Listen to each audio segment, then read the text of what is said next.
دیکھیں اگر آپ ایک چیز کا صرف ذکر کروں کہ ہم اس کے خلاف ریویو فائل کریں گے سپریم کورٹ میں. جی ہم نے یہ دیکھا ہے کہ جو 8 فروری کا الیکشن تھا اس میں جو ہوا وہ پوری قوم کو پتہ ہے.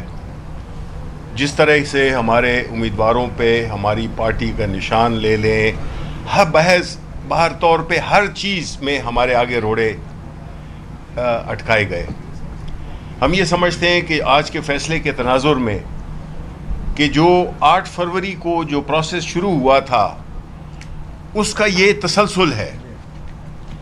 یہ اگر آپ اس کو ہر ڈیولپمنٹ کو دیکھیں تو اس کا مقصد یہی ہے کہ کسی طریقے سے بھی پاکستان تحریک انصاف کے کینڈیڈیٹس جو فارم 45 فارم 47 کے جال سے بچ کے نکل گئے ہیں ان کو کس طرح سے گھیرا جائے اور ان کے گرد کون سا جال بچھایا جائے کہ ان کو وہاں سے جو اندر ہیں ان کو وہاں سے باہر نکالا جائے، اور وہ لوگ جو کہ عوام جن کو ریجیکٹ کر چکی ہے، جس کو کہ ہم فارم 47 والا، اور اس میں سے اکثریت ان کی بیٹھی ہوئی ہے، یہ 17 سیٹوں والے لوگ ہیں، اور ان کی جو ایک آرٹیفیشل مینوفیکچرڈ میجورٹی بنائی گئی ہے وہ بنیادی طور پہ ہر قانون، ہر اخلاقی، ہر طرح سے وہ جائز نہیں ہے، اور اس کو ایک مینوفیکچر کیا جا رہا ہے.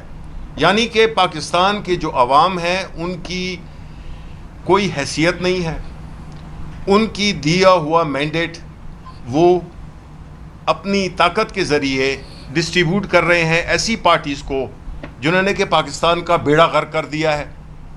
آپ دیکھیں کہ جب یہ الیکشن ہو گیا، الیکشن کے ریزلٹس میں تاخیر ہوئی، اس کے بعد جو نوٹیفیکیشنز ہوئے اس میں بھی بڑی لیت و لال سے اور بڑی اس سے عیاری کا مظاہرہ کیا گیا. اس کے بعد جب یہ اناؤنس بھی ہو گیا تو تب بھی چین نہیں آیا، کیونکہ وہ والا ہدف حاصل نہیں کر سکے جو کہ حاصل کرنا چاہتے تھے. اس کے بعد ایک تو ٹریبیونلز بننے کی بات ہوئی. جب الیکشن میں جب ڈسپیوٹ ہوتا ہے تو ظاہر ٹریبیونلز میں آپ جاتے ہیں. ٹریبیونلز ایک قانونی ان کی آئینی حیثیت ہے کہ جو بھی تنازع ہو وہاں پہ وہ حل ہوتا ہے. آپ نے دیکھ لیا کہ جو لاہور ہائی کورٹ میں جو ججز، چونکہ وہاں پہ ٹریبیونل زیادہ تھے، بڑا صوبہ ہے، اس کے ٹریبیونلز میں ججز کی اپوائنٹمنٹ پہ اعتراضات شروع ہو گئے کیونکہ ان کو اپنے مرضی کے ججز چاہیے تھے.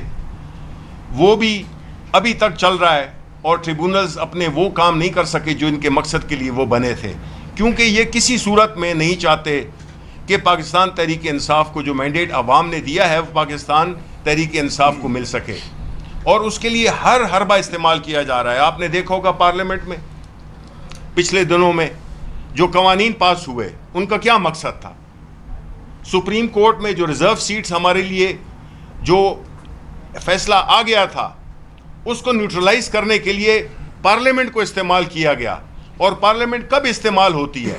پارلیمنٹ تب استعمال ہوتی ہے جب اس میں جو اصل عوام کے نمائندے وہ نہ بیٹھے ہوں اور وہ لوگ بیٹھے ہوں جو کہ لائے گئے ہوں، ان کو جو ہارے ہوئے ہیں ان کو جتایا گیا ہو.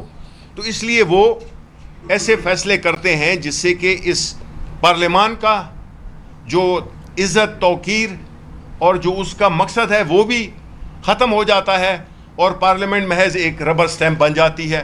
چونکہ ان کو پتہ ہے کہ انہوں نے مصنوعی طور پہ اپنی میجورٹی کی ہوئی ہے تو نیشنل اسمبلی سے بھی وہ نکال لیتے ہیں اور یہ اپنے سینٹ سے بھی پاس کرا لیتے ہیں. یہ جو خاص طور پہ جو بل ابھی قانون میں جو ترامیم کی گئی، یہ تو ایک اندھے کو بھی پتہ چلتا ہے کہ یہ کس مقصد کے لیے کی گئی ہیں. پہلے ٹریبیونلز میں، پھر جو کورٹ میں ججز کی تعداد بڑھانا، یہ ساری چیزیں، اور ہم وہ کام نہیں کر رہے. ہم حالانکہ افیکٹڈ پارٹی ہیں، ہم نے کبھی بھی نہ ججز کے خلاف کوئی ایسی زبان استعمال کی ہے، نہ ہم نے سپریم کورٹ یا ہائی کورٹ کے ادارے کو متنازع بنایا ہے. لیکن یہاں پہ تو سینٹ کے فلور کو بھی استعمال کیا گیا ججز کی توقیر کو بے توقیر کرنے کی. آپ نے اسپیچز دیکھی ہوں گی جس کے بعد معافیاں بھی مانگی گئیں. یہ وہ لوگ ہیں جو کہ لائے اسی مقصد کے لیے گئے ہیں جنہوں نے بنیادی طور پہ اس ملک میں آئین کو ایک کھلواڑ بنانا ہے، قانون کو ایک گھر کی لونڈی بنانا ہے. اب آپ دیکھیں جو کمشنر تھے پنڈی کے, انہوں نے کیا کہا تھا, وہ آج کدھر ہیں؟ ہم قوم پوچھنا چاہتی ہے کہ وہ کدھر گئے, انہوں نے کیا کہا تھا, اس کی تحقیقات ہونی چاہیے. ہم تو چاہتے ہیں کہ ہر چیز قانون اور آئین کے مطابق ہو, اور اگر آپ جمہوریت ہے تو اس میں پھر جو ووٹ عوام نے دیا ہے, جن کینڈیڈیٹس کو, جس پارٹی کو, جو کہ ہمارے کیس میں پاکستان تحریک انصاف کو دیا ہے, عمران خان کو دیا ہے, اس کو آپ ہر طریقے سے آپ اس کا احاطہ کر رہے ہیں کہ کسی طرح سے بھی وہ نہ ہو. جب یہ ہوگا تو پھر آئین بھی بے معنی ہو جائے گا, قانون بھی بے معنی ہو جائے گا. اور جب آپ ریکاؤنٹنگ, اب ہماری پارٹی کے کم از کم 60 کے قریب ہم نے ریکاؤنٹنگ کی اپلیکیشنز دی ہیں, پیٹیشنز دی ہیں, اس پہ کوئی فیصلہ نہیں ہوا, اس پہ کوئی کارروائی بھی نہیں ہوئی ہے. لیکن یہاں پہ یہ آئے ہیں کیونکہ مقصد تھا سیٹیں کھینچنا, تاکہ یہ کسی نہ کسی طریقے سے, چاہے اس میں قانون ٹوٹتا ہے, آئین ٹوٹتا ہے, کچھ بھی ہوتا ہے, اس پہ ان کی میجورٹی 2/3 بنا دی جائے, کہ اس کے بعد جو بھی یہ چاہیں, یہ نااہل ٹولہ, یہ کرپٹ ٹولہ جس نے اس ملک کو تباہی کے دہانے پہ لا کھڑا کیا ہے, پچھلے 40 سال سے یہ لوگ لگے ہوئے ہیں. ملک کس حالت میں ہے آپ کو پتہ ہے. ان کو لوگوں کی نہ مہنگائی کی پرواہ ہے, نہ ان کو عوام کی سیکیورٹی کی پرواہ ہے.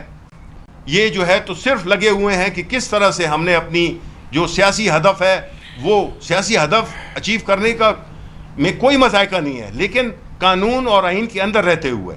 یہ نہیں کہ اس کے لیے نو ہولڈز بارڈ, کوئی بھی مطلب ہے آپ چیز کریں وہ جائز نہیں ہے. اور جو خطرناک بات ہے وہ یہ ہے کہ اس طرح کے اقدامات سے آئین ہمارا کمزور سے کمزور تر ہوتا جا رہا ہے. پارلیمنٹ تو اب برائے نام رہ گئی ہے. یہ تو ایک ایسی حالات پیدا کر دیے گئے ہیں جس میں کہ عام آدمی سوچتا ہے کہ اس ملک کا ہوگا کیا, جس میں کہ آئین کو بھی وائلیٹ کیا جا رہا ہے, اس کو اس طرح سے اس میں امینڈمنٹ لائی جا رہی ہیں جو کہ بالکل spirit of democracy, spirit of law, یہ سب چیزوں کے خلاف جاتا ہے. تو میں سمجھتا ہوں کہ یہ بڑا ایک لمحہ فکریہ ہے جس میں کہ ہم یہ سمجھتے ہیں کہ ہر وہ طریقہ استعمال کیا جا رہا ہے, اور ہم پوری جدوجہد کر بھی رہے ہیں, ہم نے کی بھی ہے. لیکن جہاں پہ کہ آپ کا الیکشن کمیشن آف پاکستان فریق بن جائے جس کا کام فری, فیئر, ٹرانسپیرنٹ الیکشن کرنا ہے, وہ اگر اس سے قاصر ہو, اور الٹا وہ پاکستان تحریک انصاف کے جو کہ 3 الیکشنز ہوئے, انٹرا پارٹی الیکشنز 3 الیکشنز ہوئے, اس کو وہ کہتے ہیں کہ جی یہ صحیح نہیں ہوا. وہ بھائی وہ صحیح نہیں ہوا, ہمارا تو چھوٹا سا ایک وہ تھا, پروسیس تھا. آپ نے تو اربوں روپے اس قوم کے غریبوں کے لگا کر, اور آپ نے جو ہے تو ایک الیکشن منعقد کیا ہے, وہ بھی سپریم کورٹ کی ڈیسیجن پہ, بیکاز آپ کا کوئی ارادہ نہیں تھا الیکشن کرانے کا. اب جب کرانا پڑا تو اس کے بعد جو آپ کے وہ ہیں سٹیپس ہیں جو آپ نے لیے ہیں, تو میں سمجھتا ہوں کہ الیکشن کمیشن آف پاکستان بری طرح سے ناکام ہوا ہے اپنی یہ آئینی فرض کو نبھاتے ہوئے. تو ہم یہی سمجھتے ہیں کہ ہم عوام کے ساتھ یہ شیئر کرنا چاہتے تھے کہ اس صورتحال میں ہمارے پاس سوائے اپنی سیاسی جدوجہد کے, قانونی جنگ کے, ہم چونکہ ایک سیاسی پارٹی ہیں اور ہم اپنی جدوجہد قانون کے دائرے میں, آئین کے دائرے میں رکھنا چاہتے ہیں. اس کا مطلب یہ نہیں ہے کہ ہم بالکل ہتھیار ڈال دیں گے. ہماری جدوجہد جاری رہے گی, اور ہمارا کام ہے عوام کو باخبر رکھنا کہ یہ ہو رہا ہے آپ کے ووٹوں کے ساتھ, یہ ہو رہا ہے آپ کے مینڈیٹ کے ساتھ. کوئی عزت نہیں ہے, کوئی توقیر نہیں ہے آپ کے ووٹ کی. یہ بتانا چاہ رہے ہیں یہ لوگ جو کہ بیٹھے ہوئے ہیں حکومت میں کہ پاکستان کے عوام میٹر نہیں کرتے ہیں. بہت بہت شکریہ. ایک سیکنڈ بلال ایک صرف بات ایڈ کروں گا کہ باقی تو سب کچھ کہا جا چکا.